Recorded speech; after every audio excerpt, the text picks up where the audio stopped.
మన సమస్య ఎంత కేవలం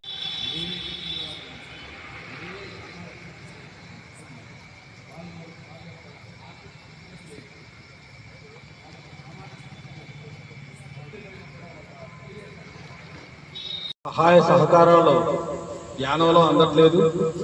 దీని గురించే మరి ఒక సమావేశం ఏర్పాటు చేసుకుని తద్వారా మరి దళిత సంఘాలు కానీ ఇతర కులాలకు సంబంధించిన వారు కానీ ఏ విధంగా ముందుకు వెళ్ళాలి ఏంటి మనం అందరం మరి దీన్ని గురించి వినబట్లేదు. ఒకసారి పైకి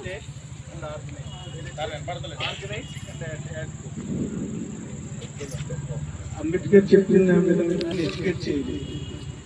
ఆ తర్వాత ఆర్గనైజ్ చేసిన తర్వాత యాజిటేట్, కొంతమంది అంటారు యాజిటేషన్ చేసిన తర్వాత ఆర్గనైజేషన్ అంటారు. ఇది ఏమైనా కానీ రెండు ఇంటర్లింక్డ్. ఇప్పుడు కొంతమంది ఒక మంచి ఉద్దేశంతో ఇక్కడికి అందరినీ సమావేశం ఆర్గనైజ్ చేయడానికి ఎంతో శ్రమపడుతూ ఒక విషయం పడుతుంది. ఈరోజు యానంలో ఎంతవరకు వారికి ఇస్తున్నారో అదే నష్టపరిహారాన్ని ఎస్సీ, బీసీ, ఇతర అన్ని కులాలకు చెందిన కుటుంబాలకు, బాధిత కుటుంబాలకు ఇవ్వాలని మంచి సంకల్పంతో ఈ కార్యక్రమాన్ని, మీటింగ్ ఏర్పాటు చేయడం జరిగింది. అయితే దీనికి కాకినాడలో అప్పుడు ఉద్యమకర్తల నాయకులు కొంతమంది ఉన్నారు. వారితో ఈ అనుగా సంప్రదించడంతో మేము మంచి విధంగా ఒక వారిని ఆహ్వానించడం జరిగింది. వారు రావడం జరుగుతుంది. ఈ లోపల మనకు తెలిసిన విషయం, సమస్య ఏంటి, ఆ సమస్యని అది ఎంత తీవ్రమైంది, ఆ సమస్యని ఎలా పరిష్కరించుకోవాలన్న దానిలో మనకి కొంత ఐడియా ఉంది. మనకి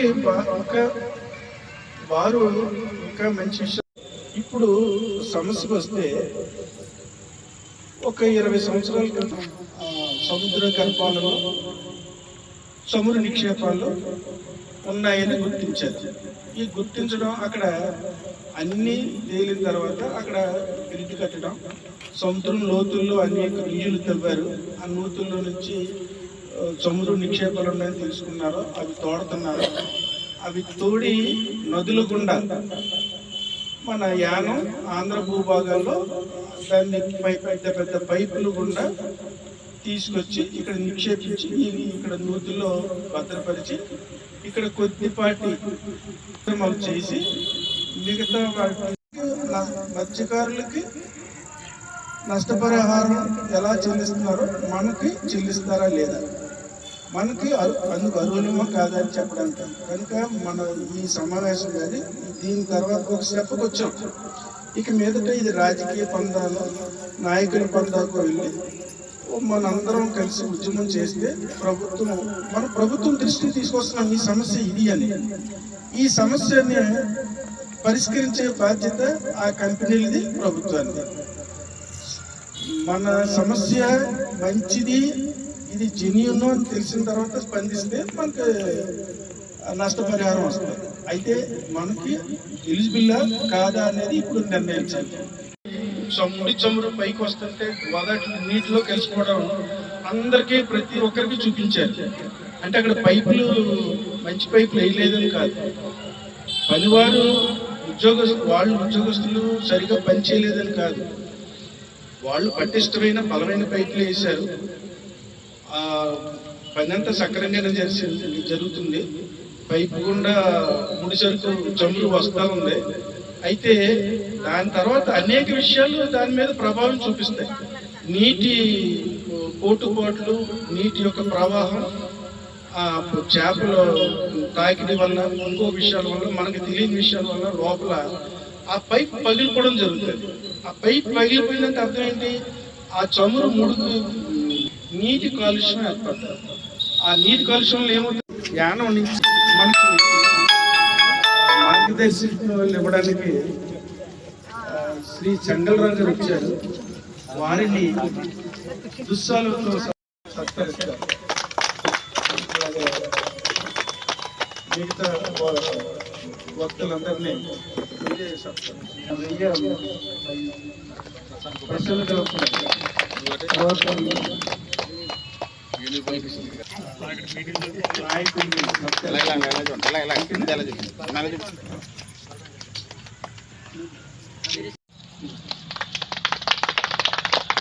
దయచేసి అందరూ ఆశీర్వాదాలండి. మీరు ఒక్క దేశంలో మీరు మీ మార్గదర్శనం మేము అనుకూలంగా మీ మార్గదర్శనం బట్టి మేము మా కార్యక్రమాన్ని మేము సాగిస్తాం. ఇప్పుడు వ్యవసాయం జరుగుతుంది, అది వరి సాగు అవ్వచ్చు, కొబ్బరి సాగు అవ్వచ్చు. రైతుతో పాటు అంతర పంటలు ఉంటాయి, అనుబంధ సంస్థలు ఉంటాయి. ఇప్పుడు రైతు ఉన్న చోటుకే పాడి వ్యవసాయ భూమి పోయింది. వ్యవసాయ భూమి పోయింది కనుక రైతుకి వెనక రైతు మీద పంట భూమి మీద ఆధారపడిన కూలి ఎక్కడికి పోతాడు? ఇప్పుడు భూమి ఉంటేనే రైతు ఉంటేనే భూమి రైతు కంపెనీలు ఏళ్ల క్రితం నుంచి కూడా ఈ ప్రాంతం ఏం జరుగుతూ ఉందంటే ఈ రోజు ప్రపంచం, ఎందుకంటే యానం ఎంతో అభివృద్ధి చెందేసింది, ఆర్థికంగా ఎంతో ముందున్నారు. చాలా మంచి ప్రాంతం ఇది. అయితే బయట జరుగుతుంది, అది ఎంతవరకు చూస్తే మాకు కూడా అర్థమవుతుంది. ఏంటంటే యానం ఓఎన్జీసీ భారతదేశంలోనే అతిపెద్ద ఆయిల్ సంస్థ. ఈ మూడు కూడా వాటి యొక్క కార్యకలాపాలను చేసుకుని కార్యకలాపాలను నిర్వహిస్తున్నాయి గత కొన్ని సంవత్సరాలుగా. అందుకనే ఇబ్బంది పడడం కారణం ఏంటంటే మత్స్యకారుల కోసం పెట్టిన సమావేశం కాదు.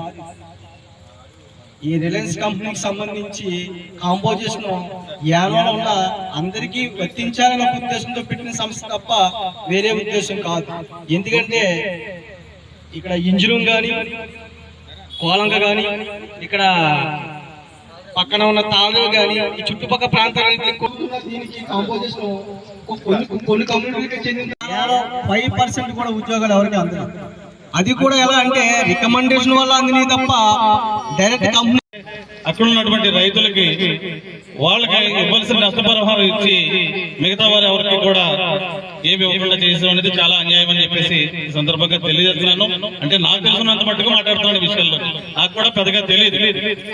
అయితే ఇప్పుడు ఈ కార్యక్రమాన్ని ముందుకు తీసుకెళ్లాలంటే రాకపోయినా ఇది మొదటి సమావేశం కాబట్టి కొంతమంది విద్యులైన వాళ్ళందరూ కూడా ఇక్కడ సమావేశమై మనకి ఈ కంపెనీస్ వల్ల లాభాలు నష్టాల గురించి వివరించడం జరిగింది. ప్రజా ఆరోగ్యం, ప్రజా సౌకర్యాలను కల్పించాల్సిన బాధ్యత సిఎస్ఆర్ గా కార్పొరేట్ సోషల్ రెస్పాన్సిబిలిటీలో ఉందని మన మిత్రులు చెప్పడం జరిగింది. అలాంటి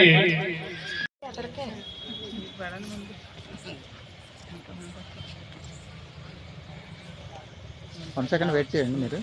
మీరు మా వెనకాల ఉన్నారని చెప్తాను.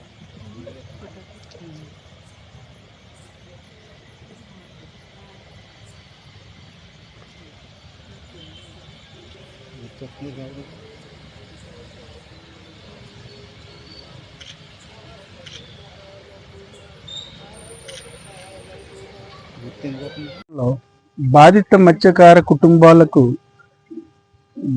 ప్రభుత్వం ద్వారా కార్పొరేట్ సోషల్ రెస్పాన్సిబిలిటీ ద్వారా అనే స్కీమ్లో నష్టపరిహారం చెల్లించబడుతుంది. అది ఎంతో కొంత నష్టపరిహారం చెల్లించబడుతుంది. అది ఆశాజనకం, సంతోషకరమే. అయితే యానం అన్ని కులాలలోని బాధిత కుటుంబాలు ఉన్నాయి. ఈ భారీ పరిశ్రమలు నడిపించడం వల్ల అన్ని కులాలకు అతీతంగా అన్ని కులాల కుటుంబాల వారు నష్టానికి గురవుతున్నారు. వారి జీవన స్థితిగతులు దెబ్బతిని, వారు ఆరోగ్య సమస్యలు దెబ్బతిని, యానం కూడా అనేక వాయు కాలుష్యం, నీటి కాలుష్యం, భూమి రసాయన కాలుష్యంతో పడి కాలుష్యమనే వలలో చిక్కుకుని పోయి యానం ప్రాంతమే విలవిల్లాడుతుంది. కనుక బాధిత మత్స్యకార కుటుంబాలకు చెల్లించే నష్టపరిహార తరహాలోనే యానం అన్ని కులాల బాధిత కుటుంబాలకు నష్టపరిహారం చెల్లించాలి. అందరూ అర్హులే దీనికి. అందరికి జీవన స్థితిగతులు ఆర్థిక పరిస్థితులు దెబ్బతిన్నాయి కనుక వారికి స్థితిగతులు దెబ్బతిన్నాయి కనుక వారందరూ నష్టపరిహారానికి అర్హులే. రెండవది, యానంలో అందరూ అనారోగ్య సమస్యలతో బాధపడుతున్నారు కనుక ఈ భారీ పరిశ్రమలు వారు సరి అయిన నిధులు కేటాయించి యానంలో ప్రత్యేకమైన సూపర్ స్పెషలిస్ట్ హాస్పిటల్ అనేది నిర్మించి అందులో సూపర్ స్పెషలిస్ట్ డాక్టర్స్ తోటి వైద్యం చేయించి యానం ప్రజల ప్రాణాల రక్షణ బాధ్యత వహించాలి. ఇది యానాన్ని గ్రీనరీ పార్ట్గా చెయ్యాలన్న గ్రీనరీ పార్ట్ వాయు కాలుష్యంలో చిక్కుకున్నదన్న నగ్న సత్యాన్ని గుర్తించి యానం ప్రాంతాన్ని గ్రీనరీ పార్ట్గా చేయాలన్న విషయాన్ని గుర్తించి అందుకు సరి అయిన పథకం ద్వారా యానాన్ని గ్రీనరీ పార్ట్గా అభివృద్ధి చేయాలి. ఇంకా ముఖ్యంగా చెప్పాలంటే యానంలో నిరుద్యోగ సమస్య అధికంగా ఉంది. ఈ నిరుద్యోగ సమస్యలో కొంతమంది యువత తప్పుడు దోవ కూడా పడుతున్నారు.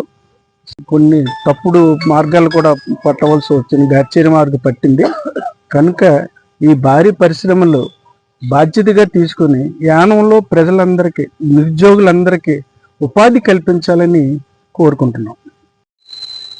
రిలయన్స్ జిఎస్పిసి ఓఎన్జిసి పరిశ్రమలకు సంబంధించిన బాధితులతో సమావేశం ఏర్పాటు చేయడం జరిగింది.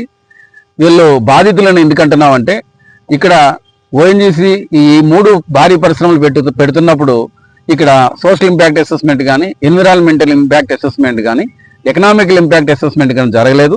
ఈ పరిశ్రమల వలన వేలాది మందికి ఉపాధి కోల్పోయారు.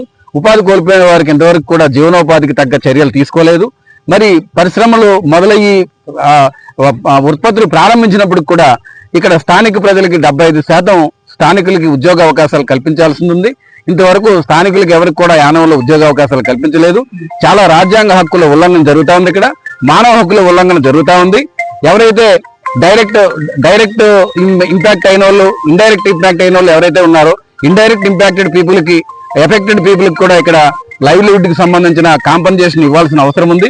ఈ లైవ్లీహుడ్ కాంపన్సేషన్ కూడా ఎలిజిబిలిటీ ఉన్న వాళ్ళందరినీ కూడా సర్వే చేసి వాళ్ళందరికీ రైతు కూలీలు కావచ్చు, లేకపోతే మత్స్యకారుల మీద ఆధారపడ్డ వాళ్ళు కావచ్చు, మత్స్యకారులకి సంబంధించిన అనుబంధ పరిశ్రమల్లో పనిచేసే వాళ్ళు కావచ్చు, అనుబంధ వృత్తుల్లో పనిచేసే వాళ్ళు కావచ్చు, వీళ్ళందరూ కూడా ఎఫెక్టెడ్ పీపుల్ గానే పరిగణించాల్సిన అవసరం ఉంది.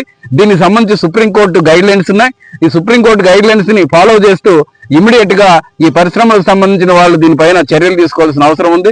స్థానికంగా నిరుద్యోగుల మీద సర్వే చేయడం, అలాగే ఎన్విరాన్మెంటల్ ఇంపాక్ట్ మీద సోషల్ ఆడిట్, పొల్యూషన్ ఆడిట్ కూడా చేయాల్సిన అవసరం ఉంది. మరి త్వరలోనే మరి ఏ గ్రామాలు అయితే ఇంపాక్ట్ అవుతున్నాయో, ఏ గ్రామాలు అయితే లైవ్లీహుడ్ ఇంపాక్ట్ అవుతున్నాయో వీటన్నిటిని గుర్తించి ఆ గ్రామాల నుంచి కూడా ప్రజలందరూ సమీకరించి ఒక సాధనా సమితిగా, ఒక హక్కుల సాధనా సమితిగా ఏర్పడడానికి ఈ రోజు నిర్ణయం తీసుకోవడం జరిగింది.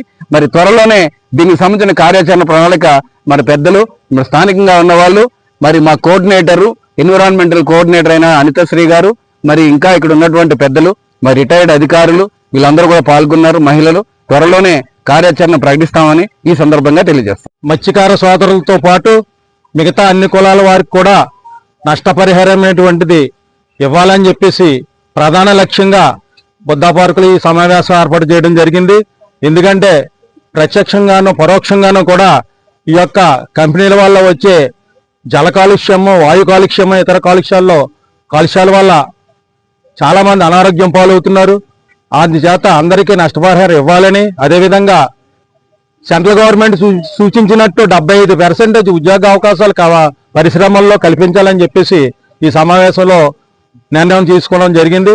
అదేవిధంగా దీనికి భవిష్యత్తులో మరి ప్రణాళిక చేసి దీన్ని ఉధృతం చేస్తామని చెప్పేసి కూడా మరి అందరికి కూడా హెచ్చరిస్తూ ఉన్నాం. దీన్ని సామరస్యంగా పరిష్కరించాలని చెప్పేసి సంబంధిత కర్మాగారాల వారికి తెలియజేస్తూ, అదేవిధంగా ప్రభుత్వాలు కూడా స్పందించాలని చెప్పేసి మనస్ఫూర్తిగా కోరుకుంటూ ఉన్నాం. ఓన్లీ మత్స్యకారులకే కాకుండానండి మా ఎస్సీ వాళ్ళకి కూడా ఈ ఉపాధి కల్పించాలని కోరుకుంటున్నానండి. అలాగే మా పిల్లలందరికీ ఇక్కడ ఉద్యోగాలు కూడా కల్పించాలని కోరుకుంటున్నానండి. ఎక్కువగా ఉందండి. దాని గురించి కూడా మీరు కొంచెం చేసుకొని గవర్నమెంట్ ని కోరుకుంటున్నానండి. మా వినపాలని తెలియదండి. యానంలోని మేము గృహిణులు అండి. మా పిల్లలకి ఎటువంటి ఉద్యోగ అవకాశాలు ఇక్కడ రాలేదండి. మేము అందుకని దీనికోసం ఇక్కడ మాట్లాడాలి. అందరికీ జేబీఎం అండి. ఈ రోజు యానం నియోజకవర్గంలో అంబేద్కర్ నగర్ బుద్ధా పార్క్ లో చిన్న మీటింగ్ సమావేశం ఏర్పాటు చేయడం జరిగింది. ఇది వచ్చేసి రిలయన్స్, ఓఎన్జీసీ, జిఎస్పిసి చమురు సంస్థల వారు ఇస్తున్న వేట నిషేధం అని చెప్పేసి ఒక కులానికే ఇస్తున్నారు. సో ఇది ఒక కులానికి సంబంధించింది కాదండి. ఇక్కడ ఉన్న యానం నియోజకవర్గంలో ఉంటున్న అన్ని కులాల వర్గాల వారికి చెందాలని చెప్పేసి మేము ఈ సమావేశాన్ని ఏర్పాటు చేసుకున్నాం. అలాగే ఈ చమురు సంస్థలు ఏవైతే ఉన్నాయో అవి ఏర్పాటు చేసినప్పుడు కొన్ని అగ్రిమెంట్ల ద్వారా ఇక్కడికి వస్తారు. అయితే ఆ అగ్రిమెంట్లు ఏవి ఇక్కడ సాగలేదు. అయితే ఎవరికి కూడా మా పిల్లలకి ఉద్యోగాలు కానీ, అలాగే జిఎస్పిసి వల్ల స్కూల్స్ అభివృద్ధి కానీ, రోడ్ల అభివృద్ధి కానీ, హాస్పిటల్స్ అభివృద్ధి కానీ ఏ అభివృద్ధి లేదండి. అయితే ఇది అలాగే కొనసాగుతూనే ఉంది. దీని గురించి మత్స్యకారులకే కాదు మిగతా అన్ని కులాల వారికి మాకు నష్టపరిహారం చెల్లించాలని చెప్పేసి మేము ప్రధాన డిమాండ్ చేస్తున్నాం. అలాగే దీని గురించి చిన్న మీటింగ్ ఏర్పాటు చేసాం. మరొకసారి ఒక మీటింగ్ తో పెద్ద ఎత్తున భారీ ఎత్తున మేము కార్యాచరణ మొదలు పెట్టాలని అనుకుంటున్నాం. దీని గురించి ఇంకొకసారి మీటింగ్ ఏర్పాటు చేసి అలాగే ప్రభుత్వానికి మా నివేదికను తెలియజేస్తాం. అందుకని చెప్పేసి మేము ఈ యొక్క మీటింగ్ ని ఏర్పాటు చేసి ఇక్కడ ఉన్న ప్రజలతో మేము మాట్లాడడం జరిగింది. ఈ యొక్క సంస్థలు ఏవైతే ఉన్నాయో వీరంతా కూడా ప్రజలకి ఏవైతే అవసరాలు ఉన్నాయో తీర్చాలని చెప్పేసి నేను ప్రధాన డిమాండ్ తెలియజేస్తాను. సమానంగానే మాకు కూడా నష్టపరిహారం అందించాలని చెప్పేసి నేను తెలియజేస్తున్నాను. అందరికీ ప్రత్యేక ధన్యవాదాలు. ఇక్కడ కాకినాడ నుంచి వచ్చిన నాయకులకి, ఇక్కడ ఉన్న పెద్దలకి, అలాగే రిటైర్డ్ ఆర్య గారు మన గిడ్డి బాలరాం గారికి, అందరికీ సమావేశమైన మహిళలు, కార్యకర్తలు, అభిమానులు అందరికి కూడా ధన్యవాదాలు. ఎందుకంటే ఈ సమావేశం ఇవాళ ఇక్కడ జరిగింది. మత్స్యకారులకు ఒక్కరికే ఈ వేట నిషేధం డబ్బులు అందడం జరుగుతుంది. అవి కూడా ఒక నెల అందడం, ఒక నెల అందకపోవడం కూడా జరుగుతుంది. కానీ ఇక్కడ అన్ని కులాలకి అందాలని చెప్పేసి ఎస్సీ, బీసీ, ఎస్టీ అందరి కులాలకి కూడా ఇక్కడ ఉన్న నివసిస్తున్న అన్ని ప్రజల గ్రామాలకు కూడా అందరికీ కూడా అందాలని ఈ కార్యక్రమం ఇక్కడ చేపట్టడం జరిగింది. అందరికీ ఆమోదకరంగా అందరికీ కూడా ఇష్టపడ్డారు అందరూనే. ఇది భారీ ఎత్తునప్పుడు కానీ జరగకపోతే భారీ ఎత్తున కూడా ఉద్యమం లేపుతామని కూడా మేము హెచ్చరికలు జారీ చేస్తున్నాము. ఈ అందరూ సంఘటితమై యానం ప్రజలందరూ కలిసికట్టుగా రావాలని కోరుతున్నాను. ఇది అందరికీ సంబంధించింది. ఇది ఏ ఒక్క కులానికి కూడా కాదు, అన్ని కులాలకి, రైతులకి, అలాగే నిరుపేదలకి, అలాగే మత్స్యకారులకి, అలాగే రైతులకు, వ్యవసాయదారులకు అందరికీ సంబంధించింది. ఇది అన్ని కులాలకి సంబంధించింది. అందరికీ నష్టపరిహారం అందించాలని గవర్నమెంట్ ద్వారా అలాగే కంపెనీల ద్వారా మేము వేడుకుంటున్నాము.